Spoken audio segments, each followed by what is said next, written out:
Pernahkah kamu berpikir, negara apa sih yang paling aneh di dunia? Bukan aneh dalam artian negatif ya, tapi unik dan bikin kita mikir, kok bisa ya ada yang seperti ini? Hari ini, kita akan memulai sebuah perjalanan virtual untuk mengunjungi beberapa negara paling nyentrik di planet ini.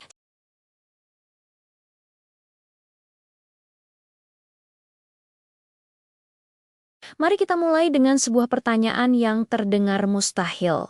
Bisakah sebuah negara eksis tanpa memiliki tanah?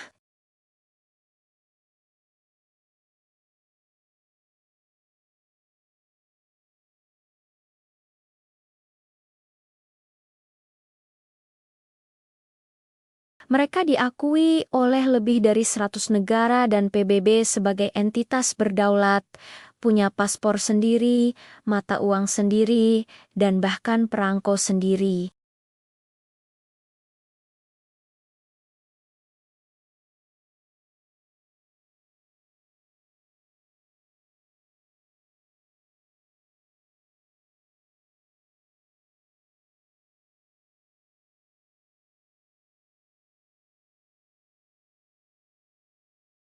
Jadi, mereka adalah negara tanpa negara. Unik kan? Dari negara tanpa tanah, kita beralih ke negara yang berdiri di atas tiang di tengah laut. Selamat datang di Principality of Sealand. Sealand ini awalnya adalah sebuah benteng pertahanan laut bernama Roofs Tower yang dibangun Inggris selama Perang Dunia Kedua di perairan internasional.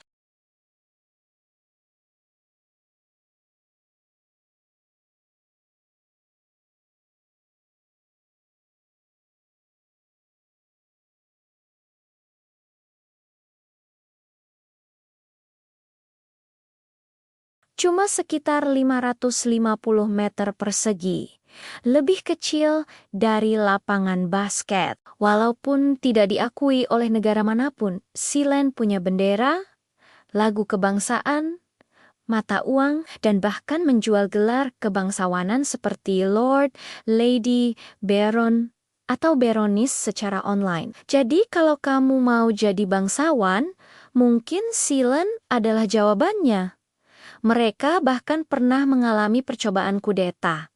Loh, ini adalah bukti nyata bahwa definisi negara bisa sangat fleksibel dan terkadang sangat aneh. Setelah menjelajahi negara mikro yang ekstrim, mari kita geser sedikit ke tempat yang lebih dikenal, tapi punya fakta yang tidak kalah mencengangkan. Coba tebak, di negara mana populasi domba jauh lebih banyak daripada populasi manusia? Jawabannya adalah Selandia Baru. Negara indah yang terkenal dengan pemandangan alamnya ini punya populasi sekitar 5 juta orang, tapi jumlah dombanya bisa mencapai hampir 26 juta ekor. Itu artinya perbandingannya sekitar 5 domba untuk setiap satu orang manusia. Industri wol dan daging domba memang menjadi tulang punggung ekonomi Selandia Baru sejak lama. Jadi, kalau kamu jalan-jalan ke sana, jangan kaget ya kalau lebih sering ketemu domba daripada orang di beberapa daerah pedesaan. Sekarang, teka-teki berikutnya. Negara mana yang punya zona waktu paling banyak di dunia? Kalau kamu menebak Rusia atau Amerika Serikat karena wilayahnya yang luas, jawabanmu salah. Juaranya adalah Prancis loh. Kok bisa? Prancis yang di Eropa kan tidak terlalu besar. Kuncinya ada pada wilayah-wilayah seberang laut mereka yang tersebar di seluruh dunia. Sisa-sisa dari zaman kolonial dulu.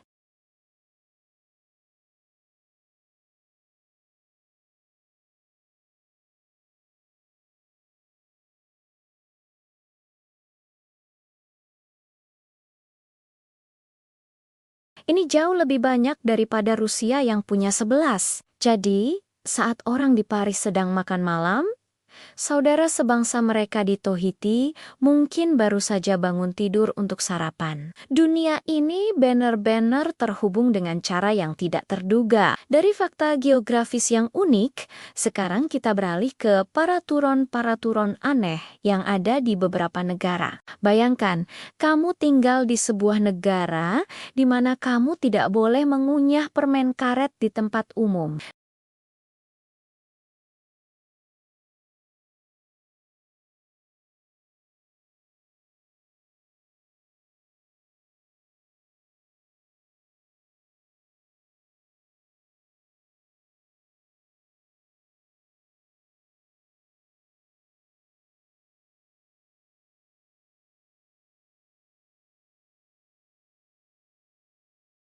Meskipun sekarang ada sedikit kelonggaran untuk permen karet terapi atau permen karet nikotin yang bisa didapat dengan resep dokter, larangan secara umum masih berlaku. Jadi, kalau kamu berkunjung ke Singapura, pastikan kantongmu bebas dari permen karet, ya?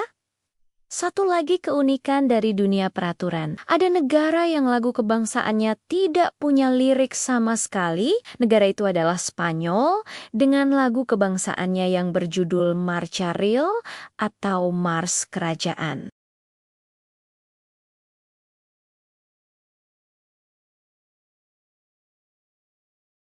Sebenarnya, sudah ada beberapa upaya untuk menambahkan lirik ke dalamnya sepanjang sejarah, tapi tidak pernah ada yang benar-benar diterima oleh seluruh masyarakat. Setiap kali lirik baru diusulkan, selalu ada perdebatan politik atau regional yang membuatnya gagal. Akhirnya, orang Spanyol sepertinya sudah nyaman dengan lagu kebangsaan tanpa kata-kata. Saat lagu ini berkumandang di acara olahraga internasional, para atlet Spanyol hanya bisa berdiri diam atau bersenandung la la la. Aneh, tapi juga sangat khas Spanyol. Selain Spanyol, ada juga beberapa negara lain seperti Bosnia dan Herzegovina, San Marino, serta Kosovo, yang lagu kebangsaannya juga tidak memiliki lirik resmi. Masing-masing punya alasan sejarah dan politiknya sendiri, seringkali karena ingin menciptakan simbol persatuan di negara yang terdiri dari berbagai etnis yang berbeda. Musik dianggap sebagai bahasa universal yang bisa diterima semua pihak tanpa menimbulkan kontroversi kata-kata. Jadi, dari negara tanpa tanah, negara di atas tiang baja, negara yang lebih banyak dombanya daripada manusia, hingga negara dengan belasan zona waktu atau peraturan yang super unik, apa yang bisa kita pelajari? Pelajaran utamanya adalah bahwa dunia kita ini luar biasa beragam, setiap sudut bumi punya cerita, keunikan, dan keanehannya sendiri yang membuatnya menarik. Geografi itu bukan cuma soal menghafal nama ibu kota atau letak gunung.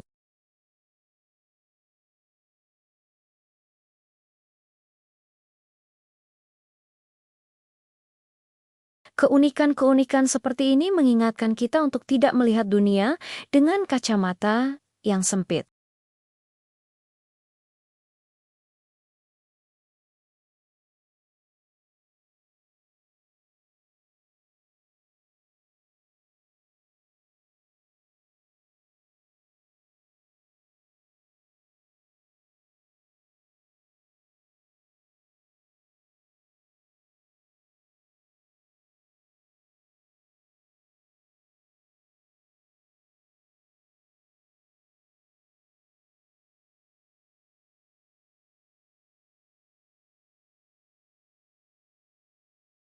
Mana fakta yang menurutmu paling aneh?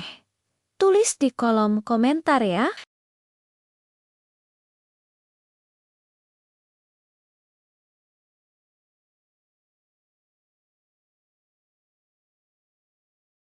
Sampai